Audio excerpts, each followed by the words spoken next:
not necessarily a wing, but kind of like a little fake wing.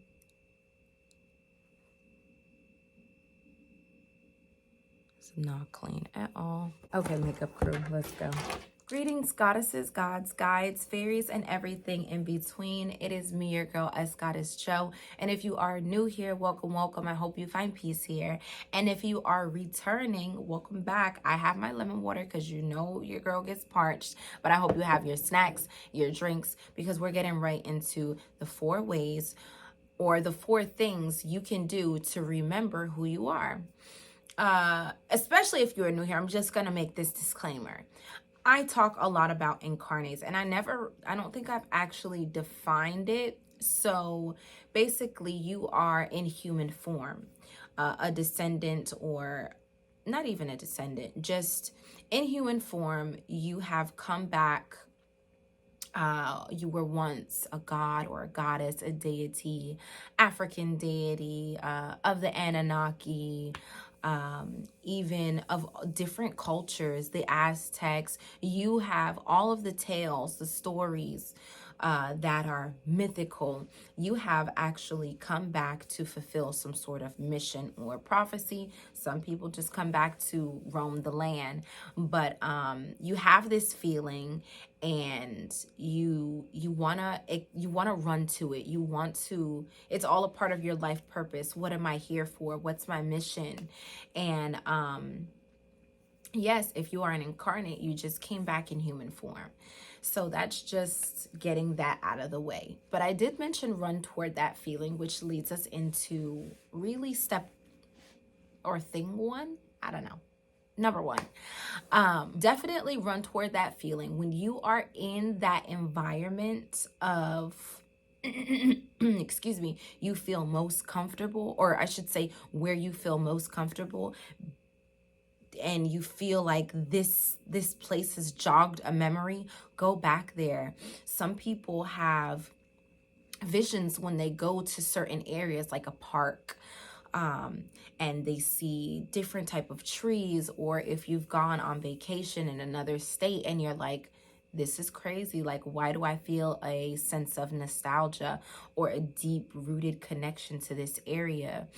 9 times out of 10, in your past life, you have roamed that area, and you were brought there at that moment in time because it's time to start fulfilling out some prophecies. It's time for you to start really knowing who you are and working on your life's purpose. So when you're brought, it's not by, nothing happens by mistake. So when you're brought back in that area, try your best to return there, especially when you operate at a human level for a very long time.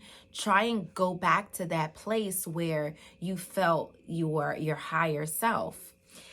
2, use in my video, top signs you are a god or a goddess. I talk about the senses because gods and goddesses have a heightened sense of, heightened senses. Like, they can feel certain things, like their nose, their touch, their taste.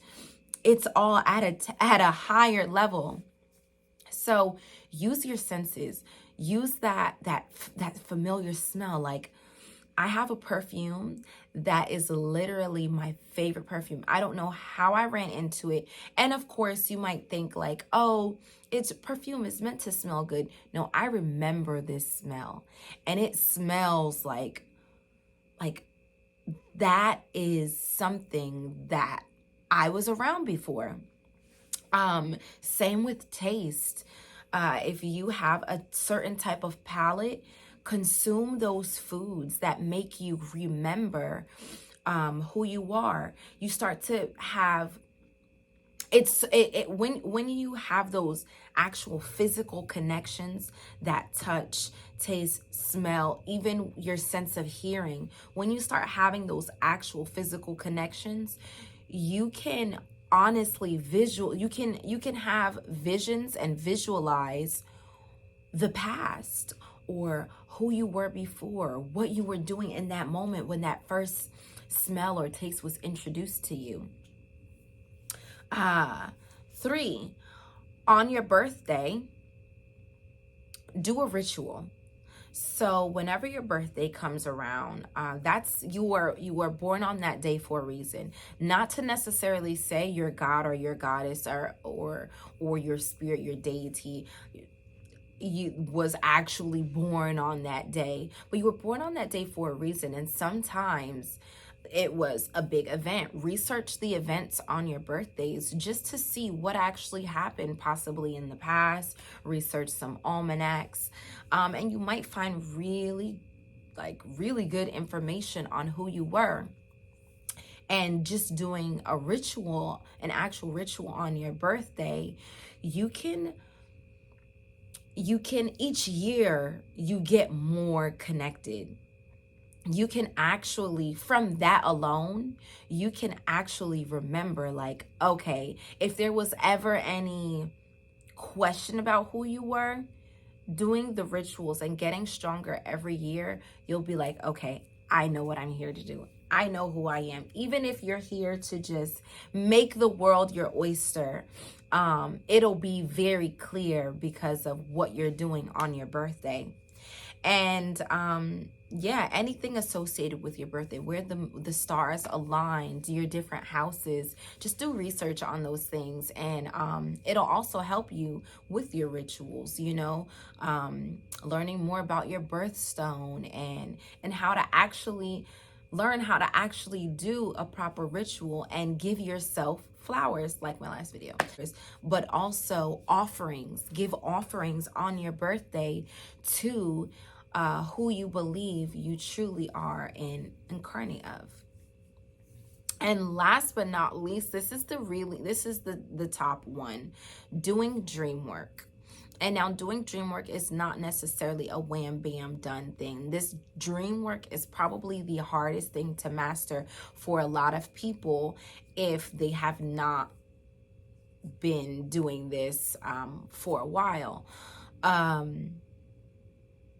So especially if you're new to dream work, journal. I suggest right before bed you write down the craziest of ideas that you believe are true to your story or what your story was in the past. Write it down. Even if you've read something on the internet, write it down as if you were there, as if that was you, like you served your people, or, you know, this happened on that day. Journal down the craziest, what you might believe or what others might believe is the craziest ideas of yourself. Write it down. And before bed, try to force those visions into your dream manipulation. Now, hopefully,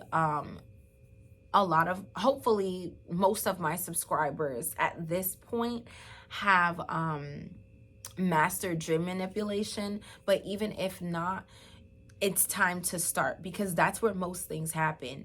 That's where most of the manifesting happens. That's where most of the visions happen, most of the connections with your ancestors in dream manipulation, and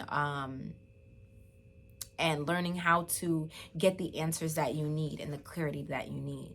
So during those dreams and enforcing those visions in your dreams, you ask questions. You are not the main character in your dream. Even if you see the actual god, goddess, and there are either servants around, or there's their parents are around, or different other gods and goddesses and angels, ask questions like, who am I? How do I relate to this? What is the message that you're trying to give me? What do I need to do? Am I on the right path? Sometimes you'll even get so many answers to where it's like, I thought I was this person, but I thought I was this being, but I'm actually this being. Ask real life questions that you want the answer to. And again, this part is not the easiest part. It's not like, okay, I'm a journal tonight, go to sleep, and then I'm gonna ask my questions. Sometimes they don't even talk to you. And when you're in a situation like that, you know that in real life, you need to start building your altars for those beings, giving offerings, feeding them, giving water, learning more about them. Sometimes it's just a matter of the work that you are doing. But again, these are 4 solid tips on how to remember who you are. And I apologize if I said a million times. It's just a go-to word. But yes, your life purpose depends on this type of work. The sooner you figure out why you're here or who you're here to serve, the better for everyone. The more you can teach.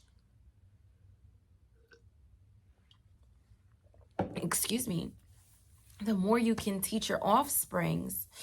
I cannot wait to hear what you guys have accomplished. Now that you've gotten to a point of, I know I am a greater being. I know that I am an incarnate of some sort.